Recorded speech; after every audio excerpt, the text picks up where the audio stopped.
So as you already saw, today's big thing is going to see Birds of Prey. But other than that, it doesn't look like we're going to be doing a whole lot because it is snowing. It has snowed. We finally got the big snowstorm I've been waiting for. But you know what? I'm gonna try to go through. First off, we're gonna head over to Best Buy. I get the shot. There we go.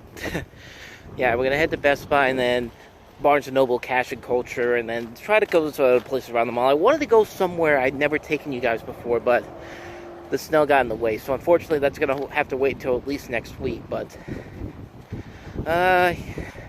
still got a couple of hours to kill before I go see Birds of Prey. So let's head on over to Best Buy right now. See what they got in there. It's about time it started snowing around here.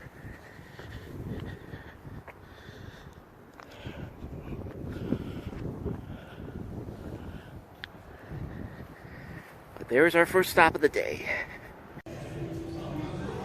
Now here's two movies everybody has to have in their collection. No, not really. Both of those movies are really bad.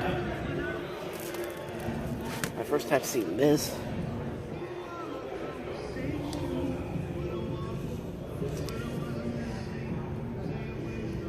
I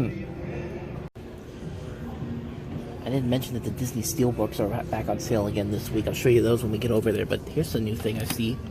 New Steelbook, Boys in the Hood.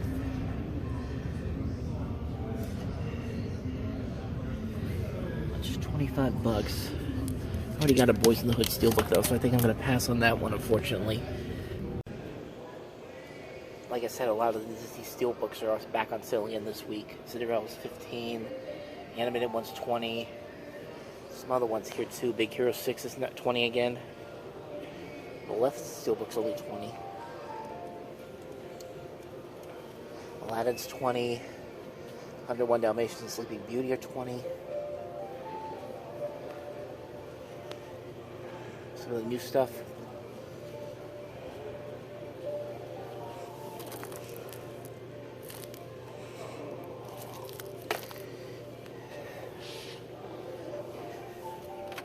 It's another new Steelbook, Breakfast Club.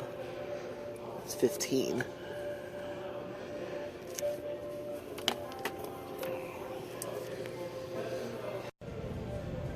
Zootopia is $14.99. The Toy Story movies are back on sale. Tangled's on sale.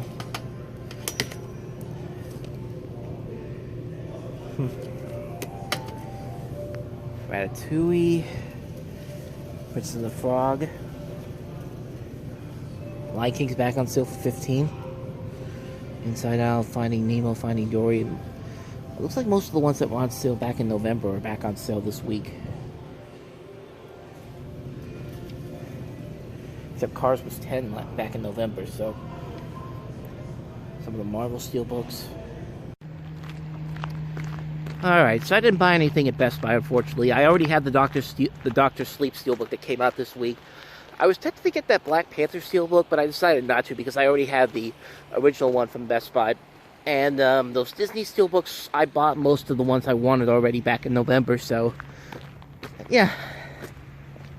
So today is another bus day at Best Buy, unfortunately, but we still have 2 more stops to go to, so let's head on over to the next one.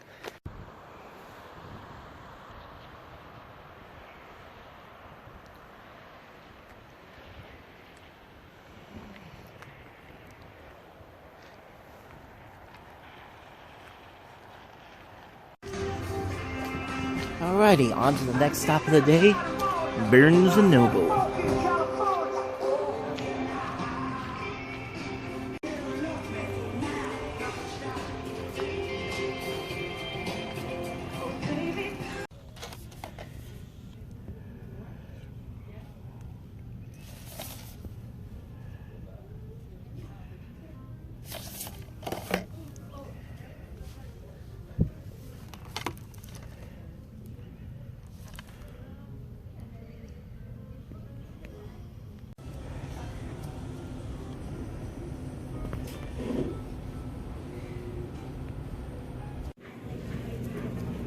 Actually, I have tempted to pick up all of these.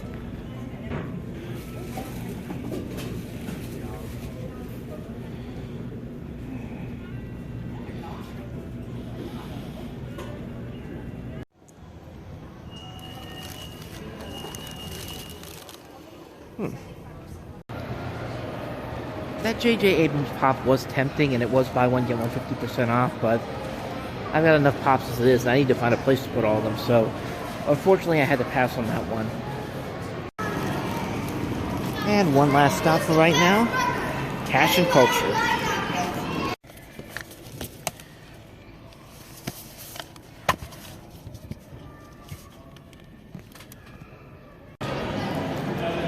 Yeah, in case you were wondering, that was the original Best Buy exclusive Black Panther Steelbook that I was talking about. The one that came out when the movie came out on Blu-ray. I already have that one. Alright, now on to Birds of Prey. I told you there was a reason I was buying this shirt.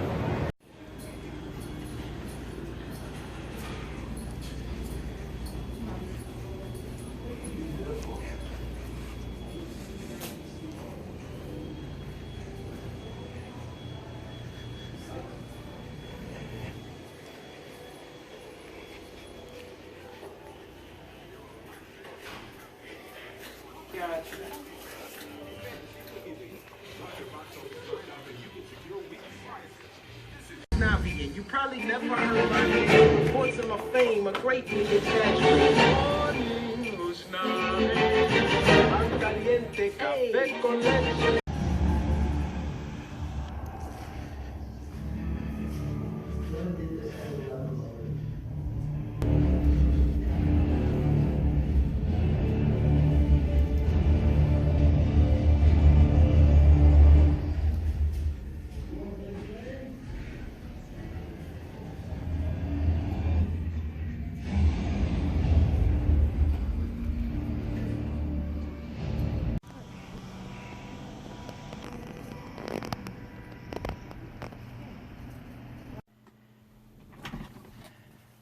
Alright, so I'm back home. Let's talk about Birds of Prey and the fabulous emancipation of one Harley Quinn, a.k.a.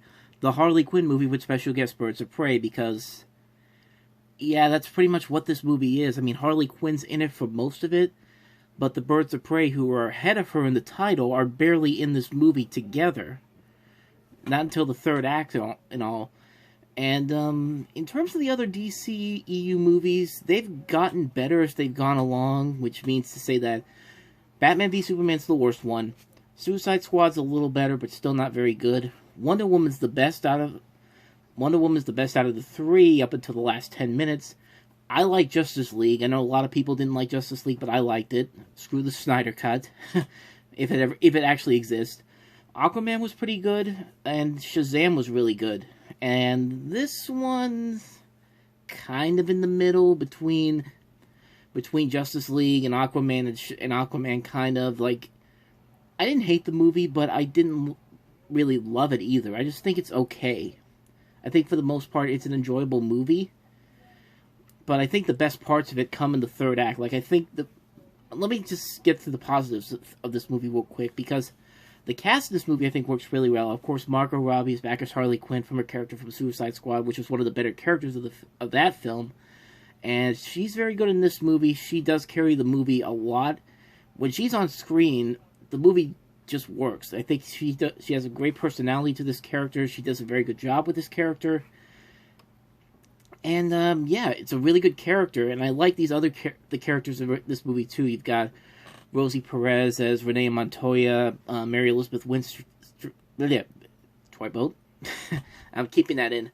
Mary Elizabeth Winstead as Huntress, Journey Smollett-Bell as Black Canary, and when they're on screen, they're very good. Like, I really wanted to see more of them working together, but you don't really see that until the third act. Ewan McGregor as Black Mask is very good in this movie. I really thought he was great in this movie. You could tell that he was having the time of his life doing this. He was very funny.